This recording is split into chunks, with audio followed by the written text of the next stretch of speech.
مرغیاں خریدو گے پتہ نہیں انڈا دیں نہ دیں, بیماری آ گئی پوری مرغیاں ہی مر گئیں. گائے خریدو گے دودھ نکالنا پڑے گا روزانہ صبح صبح, اس کا دودھ بیچو گے. کسی دن گائے کا موڈ آف ہے تو دودھ بھی مارکیٹ سے شارٹ. تبھی دیکھو بھینسوں والے بھینسوں کو خوش رکھنے کی اتنی کوشش کرتے ہیں نا, لطیفے سنا کے خوش رکھتے ہیں, ٹینشن میں نہ جائے بھینس. میں نے گائے پالی ہے نا, مجھے پتا ہے گائے ٹینشن میں ہوگی دودھ نہیں دے گی وہ. ابے تجھے ٹینشن کے دودھ سے کیا تعلق ہے یار, نہ وہ دے گی نہیں تو پہلے مجھے خوش کرو.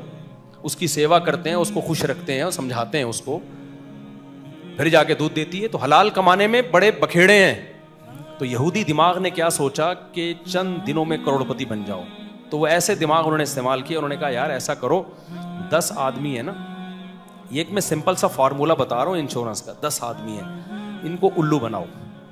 10 کروڑپتی لوگ ہیں, ان کو جا کے سمجھاؤ دیکھو تم 10 کے 10 تمہارے بچے بھی ہیں, تمہاری بیوی بھی ہے, اللہ نہ کرے آج تم مر گئے,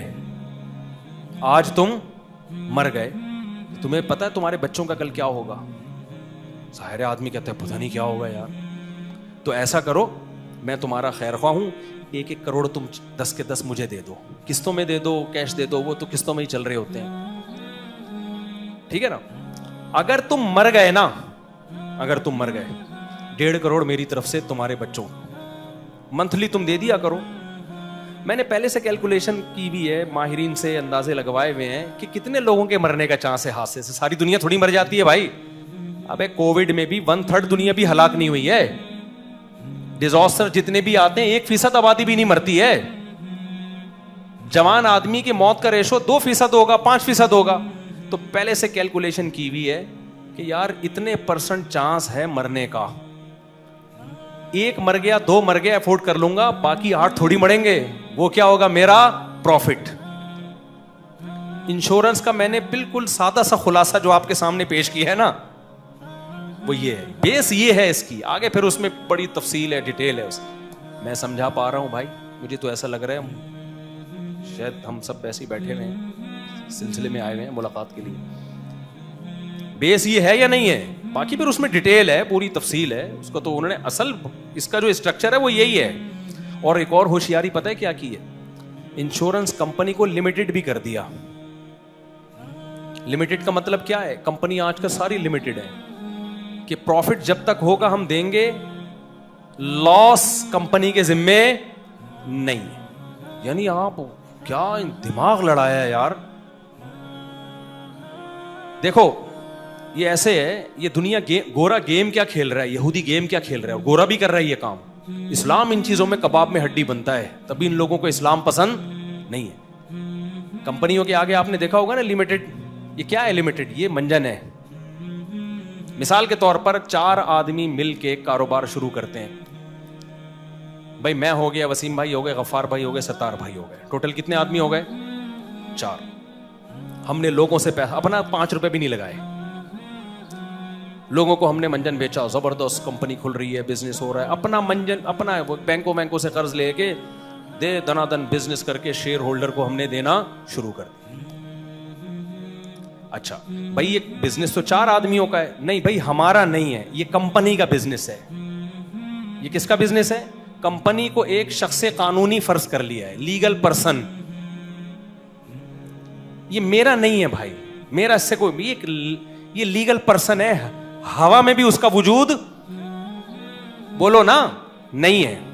یہ ایک لیگل پرسن ہے. اس کا کوئی بھی نام رکھ دیا, کچھ بھی نام رکھ دو, کوئی اچھا سا نام بتا دو تاکہ مثال اور اچھی ہو جائے نا. کچھ بھی نام رکھ دو. نہیں طارق مسعود نہیں بھائی, کچھ بھی نام رکھ دو آپ. رفیع بھائی نام رکھ دیا, اس کمپنی کا نام ہے Rafi and since limited company, ٹھیک ہے نا.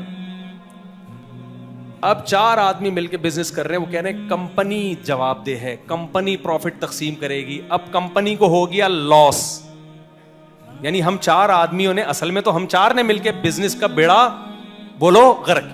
جب کما رہے تھے تو کروڑوں روپے ہم نے کمائے لوگوں کے پیسوں سے, دے دنادن بنگلے بنا لیے.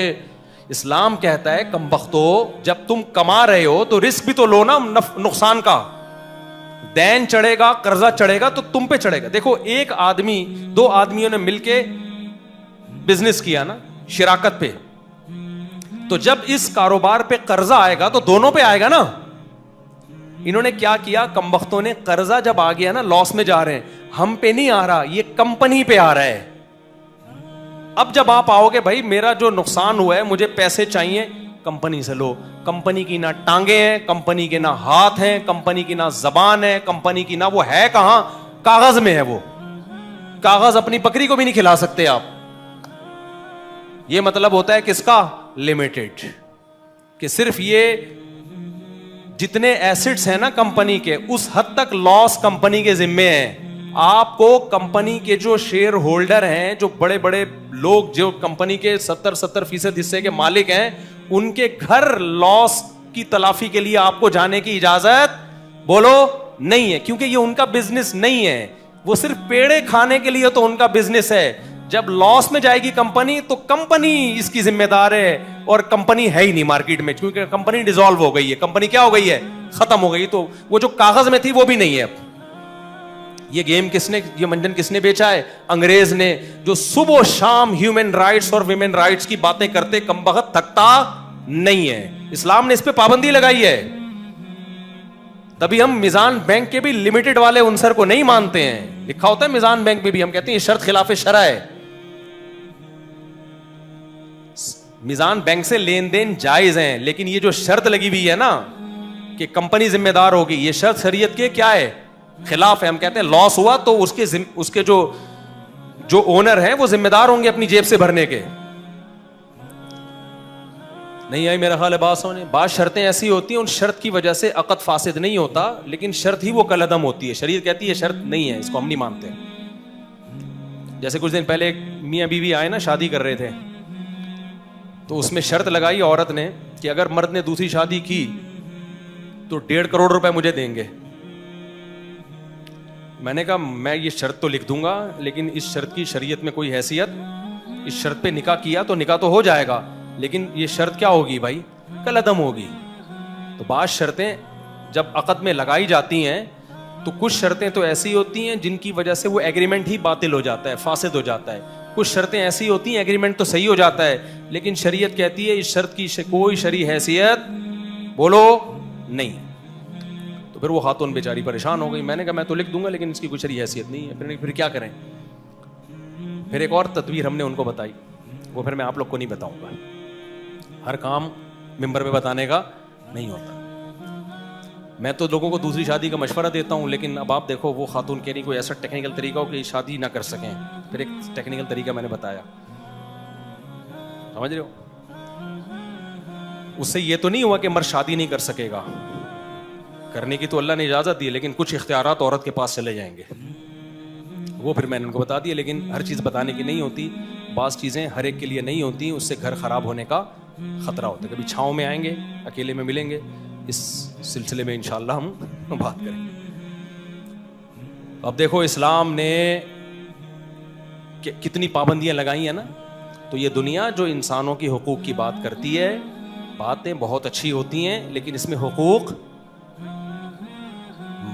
غریب کا بیڑا غرق ہو رہا ہوتا ہے. اس میں کمپنیوں کے جو بڑے بڑے کمپنیوں کے مالک دیکھو آپ, ایسا پیسہ کماتے ہیں, غم کوئی نہیں ہوتا ان کو. غم یہی ہوتا ہے کہ کمپنی ختم ہو جائے گی بس.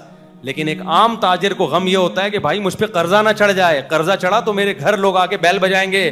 لیکن کھرب پتی تاجر کو یہ خطرہ نہیں ہوتا. وہ کہتا ہے میرے گھر آ کے بیل نہیں بجائیں گے, کمپنی کا دفتر میں جا کے بیل بجائیں گے, اور جب کمپنی ختم ہوگی تو دفتر بھی کیا ہو جائے گا, ختم ہو جائے گا.